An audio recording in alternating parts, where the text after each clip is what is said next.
obviously you didn't pitch yesterday, but just given how much you've pitched in the playoffs so far, have you ever experienced anything like this physically before? And what are the feelings of kind of being up and throwing basically every day? I guess I've never really experienced this amount of use.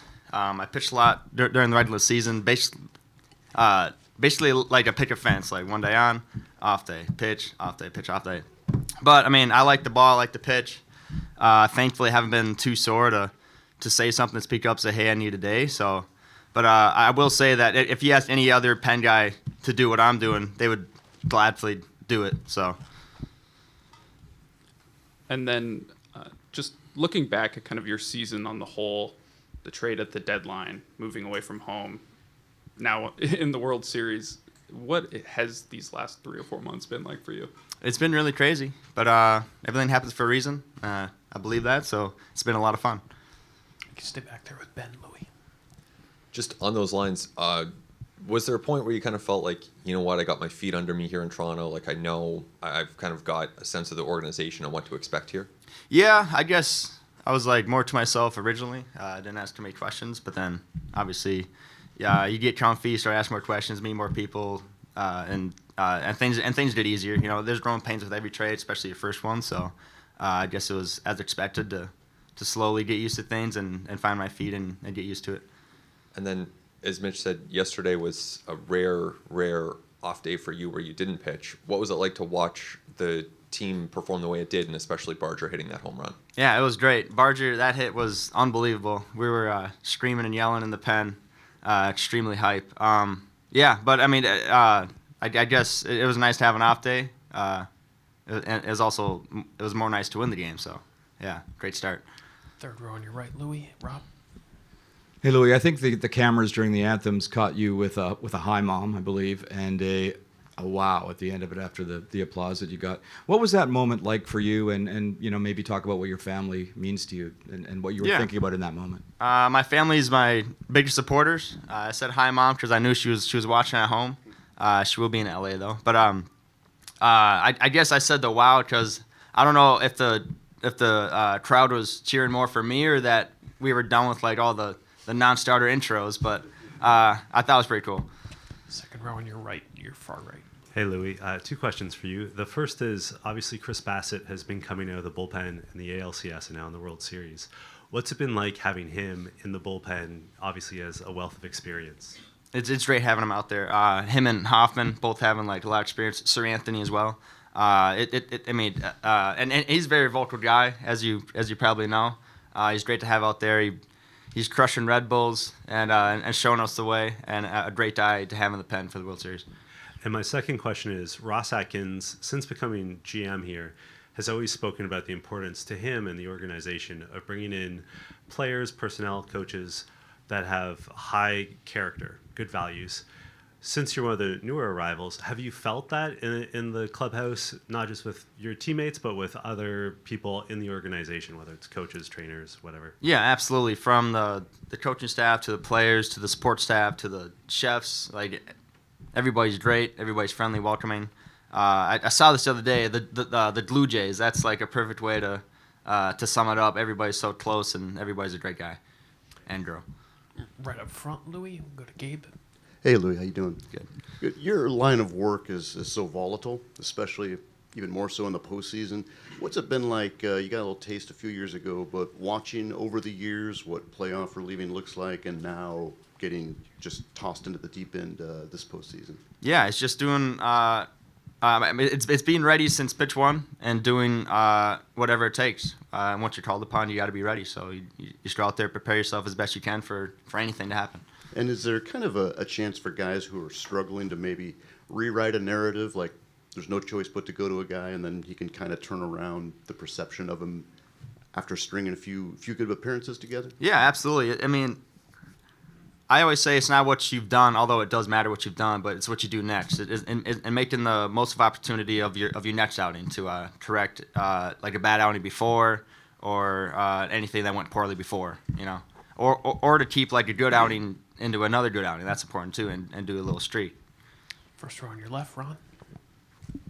As intense as these postseason games are, do you feel more drained or more sore after pitching in them? No, I don't. Thankfully, yeah, You feel more hyped up in the games? absolutely, yeah.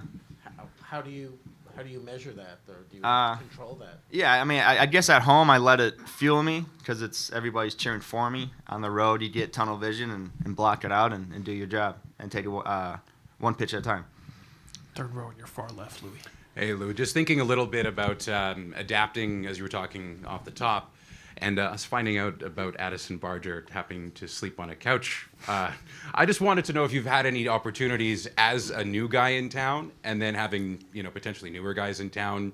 Any way that you've helped to adapt people here? Any couches or otherwise that you've given on offer?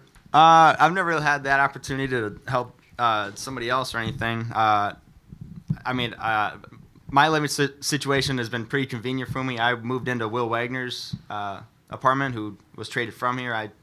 I came in, took over his lease, so I never really needed to rely on anybody's couch to sleep on or anything, so it worked out. Go one row behind with Shy. Hey, Louis. Yesterday was an example, also Game 4 at the bullpen day in New York, where the highest leverage point from a pitching perspective for you guys was the middle of the game as opposed to late. I'm just wondering, as you've been watching the postseason, what's your sense of how leverage can sort of swing to different points in the game where typically you'd think it'd be late, but sometimes it comes a lot earlier, and the key outs are in the fourth, fifth, sixth, as opposed to 7, 8, 9. Yeah, that's just baseball. The starters seeing the meat of the order for the third time is a big thing, and once you get traffic on the bases, you want to keep them away from touching home. So it could come in the 5th, 6th, 7th, or even the 9th in some games as well. That's just how baseball goes. Standing near the left corner, Louis. Hey, Louis, what do you do to recover between outings, whether it's food, stretching, music you listen to? What do you do? Yeah, I have my routine. I think I naturally just recover well. I don't know what my anatomy has different than the average human, but I've always been a believer in blood flow. You want new blood to the tissue that's been used. That pretty much starts the whole recovery process. So increase in heart rate, I do that a lot. I have my routine that probably checks a lot of other boxes to help me recover and everything. And I do a lot of contrast, hot tub, cold tub, back and forth. So. Other questions for Louis? We'll go to Mike, fourth row on your right.